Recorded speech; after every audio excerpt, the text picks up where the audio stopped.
It's me again, I'm back. Anyway, so I have something to share, guys, and I hope it's gonna be helpful.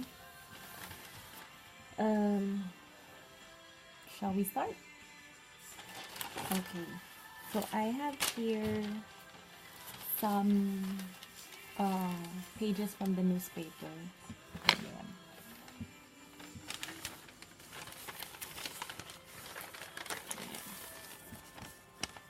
I don't know if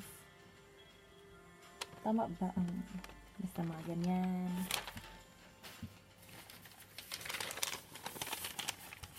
Ayan.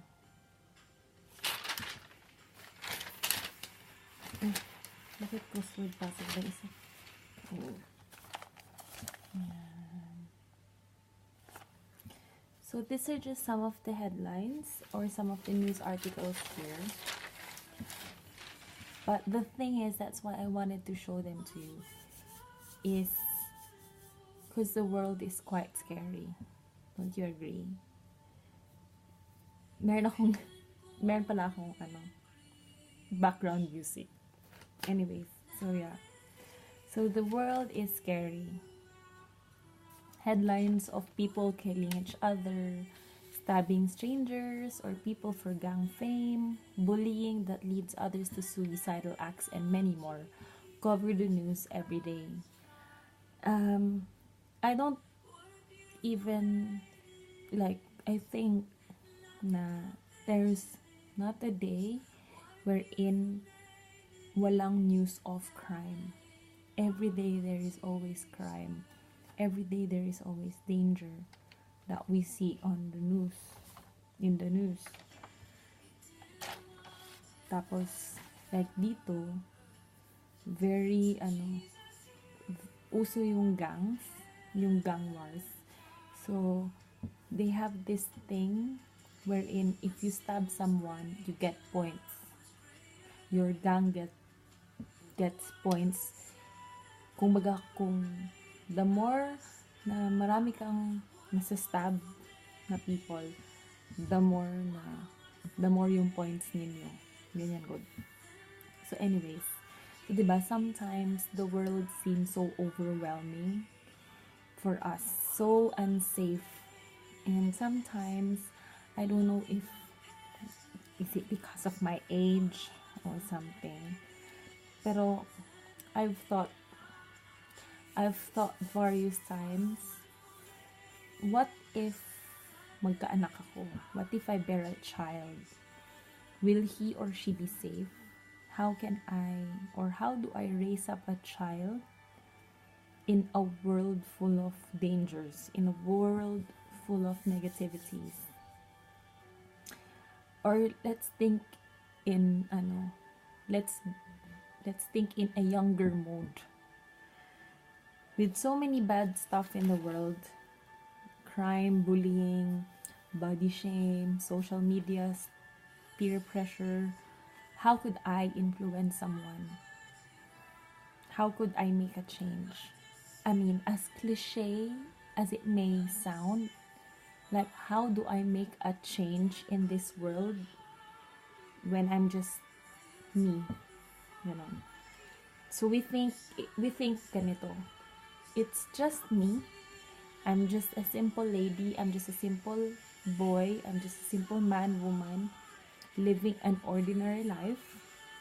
I'm not bold enough to be like my other friends who openly share about God. I'm not charismatic enough that people would look up to me and observe my life. I'm not a leader who people will listen to. I'm not someone special. I'm not confident enough to start a change in the society. I'm just simply me. Diba? But deep inside, we want to help others. Deep inside, we want to make a change. To be a light or ganyan. We want others. We want our friends, our family, our relatives. We want other people to experience Jesus as we do. And we want them to feel truly loved. But again, how? Because I just simply can't do it. But think again. Think again. Don't be discouraged when what you expect doesn't happen. Don't be discouraged if your prayers seem to not be working or your prayers are not being answered yet. Don't be discouraged if like you're praying for a friend, or let's say you're praying for your mom or your dad, your sister or your brother na ma-save sila, but they're still not in church with you. Remember, you are not God, but God is with you. You cannot cause things to change, but God can use you to promote change. You don't have the power to change the world, but God can empower you to inspire lives in the world. Diba? Yes, you are just you, but you have God in you. So in Matthew 5 verses 14 to 16, I'm gonna read these verses to you. You are the light of the world, like a city on a hilltop that cannot be hidden. No one lights a lamp and then puts it under a basket. Instead, a lamp is placed on a stand where it gives light to everyone in the house. In the same way, let your good deeds shine out for all to see, so that everyone will praise your Holy Father. You are the light of the world. God has created each one of us uniquely to shine His light in this world. In Philippians 2 verses 14 to 16, it says, live a cheerful life without complaining or division among yourselves, for then you will be seen as innocent, faultless, and pure children of God, even though you live in the midst of a brutal and perverse culture. For you will appear among them as shining lights in the universe, offering them the words of eternal life. Philippians 2:14 to 16. Nakalimutan ko which version this is. But anyways, God didn't create you for you to waste your life in temporary things. He didn't create you to live a sad life. God created you to enjoy life with Him. And God created you for you to enjoy life with Him, and for you to shine your light into others, that they may also enjoy life with Him. You were chosen by God to inspire others. Diba, each one of us has unique abilities. You may seem na, ay siya, she can dance, or siya, he can sing, he can play the guitar, she can do this, he can do that. Anong magawa ko? Maybe you just haven't discovered that special skill, that unique skill that God has given you. Remember, it's not just the talents. I mean, it's not just the singing, the dancing, the musical instruments. It's just not that na binigay ni Lord for us. Remember, we've also got the gift of encouragement, the gift of generosity, and all those things. It doesn't have to be something extraordinary. I mean, not extraordinary, but it doesn't have to be something na yung parang talent. Kasi tayo, we think of serving God through talents. Yeah, that's good, that's right. But you can also serve God by being an encourager. Kasi there are really some people who are good in encouraging. There are some people who are like, they have the heart of generosity which blesses people, other people. Ano pa ba? Madami. You're just, sometimes, we are just too narrow-minded of what we can do for the Lord. Ganun. But remember, you are the light of the world. Again, you are the light of the world, like a city on a hilltop that cannot be hidden. How many of us have decided to shine our lights, but then life comes in the way, or life comes with circumstances and the light slowly dies down? Or we've decided to shine our lights, but then we think we're all alone, and that flame is not enough to shine into the world. And sometimes we just decide to just stop. Remember, you're like a city on a hilltop that cannot be hidden. You are that light. And if you think your flame is getting smaller, don't be afraid, or do not be discouraged. You are that light. But God is the fuel that fans the flame of your light. All you need to do is ask and believe. You can't do this alone. Remember, you are not God. I'm not God. I cannot survive life without Him.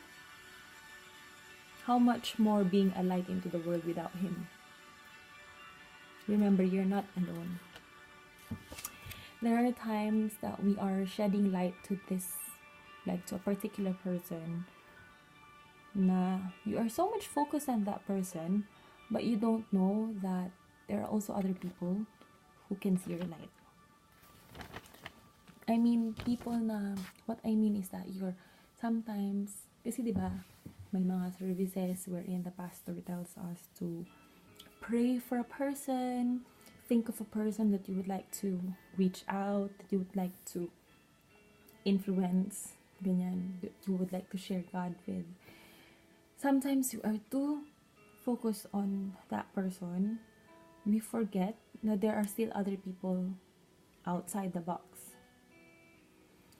Or you might be living the way you are, but people still see you. And some people see through you. Remember that our lives are more than the things we say or do. There is that part that we unconsciously cannot see, but others do. There is that blind spot na we think ganito tayo because this is what we consciously let others see. But there's that part of us na we don't tend to see in ourselves, but others can see. I don't know if like it's, I feel it's related, but i-share ko lang. Kasi so, for those who know me, alam nyo, trying hard ako maging calligrapher, di ba? So, in my Instagram, I post Bible verses or quotes na I calligraphy. Paano ba yan? Paano ba yan siya i-English? Basta ganon. Kina-calligraphy ko. So, there's this recent post na ginawa ako.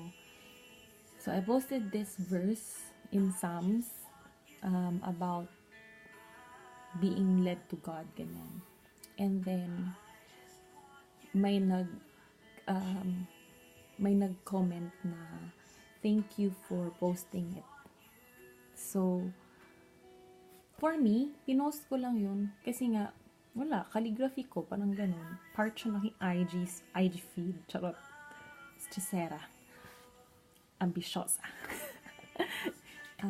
So, part siya ng, so, kumbaga, pinost ko siya because it's part of me to like, do calligraphy and then post it on my IG so people can see, ganyan. Pero, makabless din pala siya ng ibang people. Ganyan.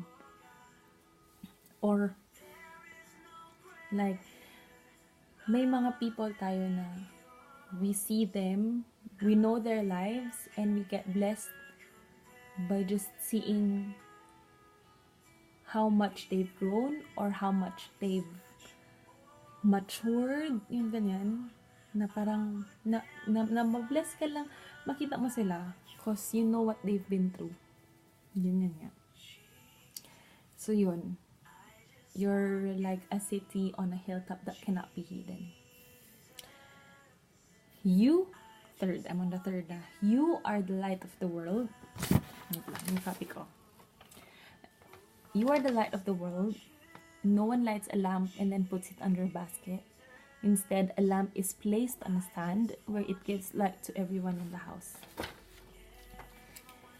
In this world full of negativities and things that keep us down, you can still stay positive.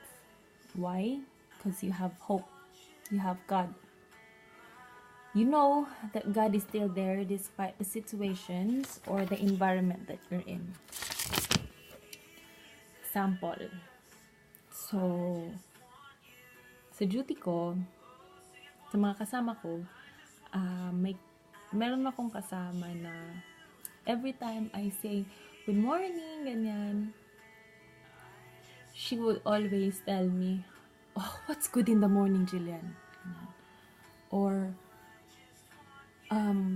like, it's the start of the shift and you say, oh, I hope we have a good shift. Kasi di ba nasa-start pa nasa-start na shift, yung energy mo nasa taas pa. So, I hope we have a nice shift. Ganyan. Ang sagot niya sa akin, oh, Jillian, I've given up hoping for better days. Or, I've lost all hope that we'll have a good shift. Diba, when you hear it, parang, kung hindi naman nakaka-bad trip, nakaka-down, kasi parang simula pala ng shift and then negative na agad. But instead of being down, you can be positive, right? So, sometimes I tell her, oh, that's fine. Let's still hope. There's always hope. Ganyan. Or, no, don't think about that. It's gonna be a good day. Ganyan.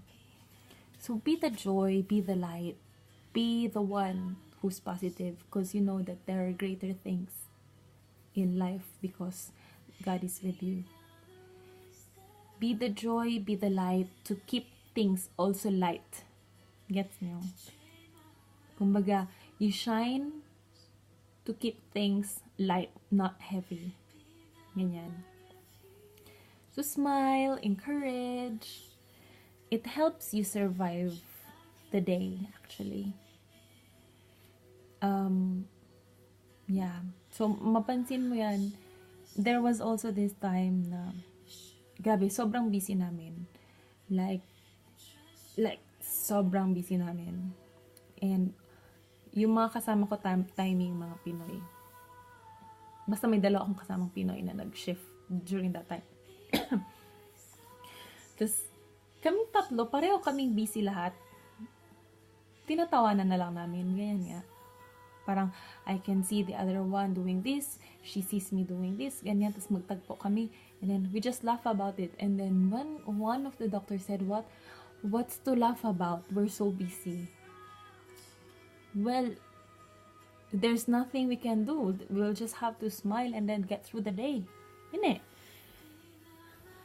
So, anyways, just, alam mo yung sobrang down na, but sometimes a simple smile can help lighten up the mood. It's true. I'm sure you've experienced it. So, yeah. Lastly, you are the light of the world. In the same way, let your good deeds shine out for all to see, so that everyone will praise your Holy Father. So here is when you inspire others and lead them to Christ. In 2 Corinthians 3 verses 2 to 3, hindi ko nababasahin yung verse kasi andun yung Bible ko. But in that verse, It's if you can read it, it would be great. So it's the verse where it says we are the living letters of God. We are letters from Christ. Ang nakalagay dun, you are a letter from Christ, something like that. So meaning our lives, we are letters from Christ written for people to see and know God more. We are living letters, living epistles, living witnesses. Diba, remember earlier I said people can see through us? Yeah, people can see God in our lives. I mean, they can see how God works in you, how God has helped you, how God has molded you, ganyan. How God has loved you. And that will make them want to learn, want to know, want to have a relationship with God. So last example, I have this friend. I've been praying for her cause dami siyang issues sa life. Ganun. Pero, she knows God. Nag-church siya. I mean, nag-church siya minsan pag Sunday, pag wala siyang shift na niya, nag-church siya. I've been praying for her. And yeah, I know that she knows God, she goes to church, but she doesn't have like the personal relationship with God. So I've invited her a couple of times to go church with me, but she refuses because she thinks she could not fit in. So I stopped I stopped inviting her. Pero I still continue to pray. Siya yung isa sa mga people na pag sa service, the pastor will tell you to, you pray. Think of one person that you would like to pray for, for her to know God, ganyan. So, isa siya sa mga people na ganun. So, recently, she joined this fellowship. Catholic kasi siya. So, she's joined this, parang CFC, parang ganun na group. Every Friday. And one time, basta, alam mo yung parang happy, nakita ko na happy siya na sumasali siya doon. One time, she even asked me if she could go to church with me. So, parang, something's up. Ganyan. Siguro if I was the old me, I think na, naman yan, dun siya nagsali. Na, ilang beses ko na siya i-invite magsama sa akin, hindi siya nag-ano. But now, I've come to realize na I still need to be grateful because hindi ko man siya kasama sa church, or she might be going to another fellowship, but I'm glad that my prayers are being answered. Because if she's more blessed to be there, then so be it.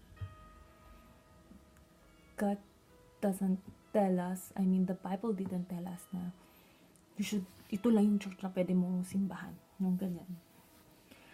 God can bless you anywhere. The important thing is she experiences God. And that can cause a change in her life. So,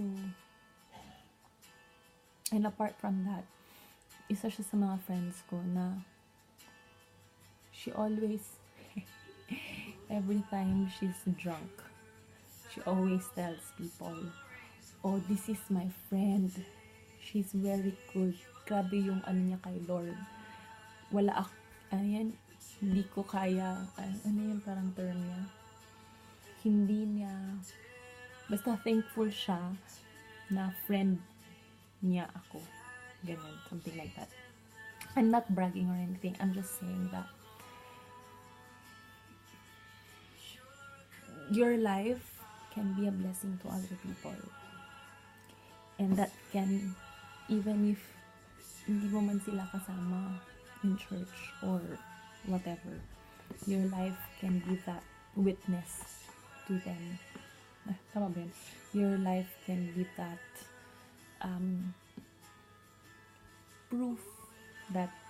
proof for them that God is living, that God is our hope.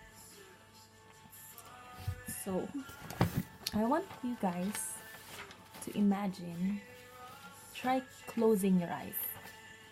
Maganda sana kung nasa room kayo and you can turn off the lights. So, kung hindi nyo ma-turn off yung lights, just, if you can, ito na lang, if you can turn off all the lights. If not, then just close your eyes. All of you, close your eyes. And then, so imagine yourself in a dark room with no lights. Now, if I shine a small light, or if I turn on my cell phone and you see that small light, even if how small it is, you can still see it, right? You can still see that small light in the dark room. Diba?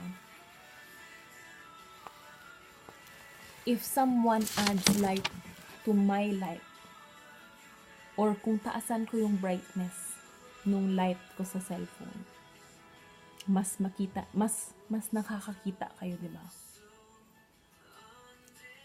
What more if another person or 3 more people shines their light on their cell phones? Little by little, the room doesn't seem dark anymore. So you can open your eyes now. Hindi ko alam kung nakuha ninyo yung aking imagination process. But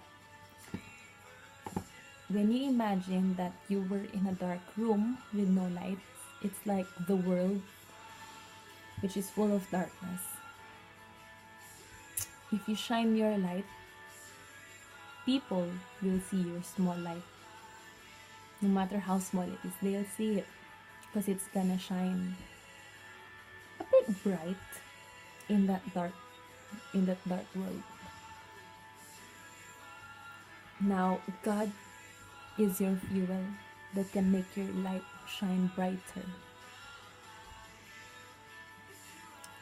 And what more if many of you begins to shine your light into the world that is full of darkness? Then, like I said earlier, the world won't seem as dark anymore in it. So just remember, you are the light of the world. You are the light of the world. So shine brightly, shine confidently, and shine passionately, because God is with you. So that's it. I hope you have, I hope you've learned something. Yun lang. So, that's it. I hope you shine your light into the world, guys.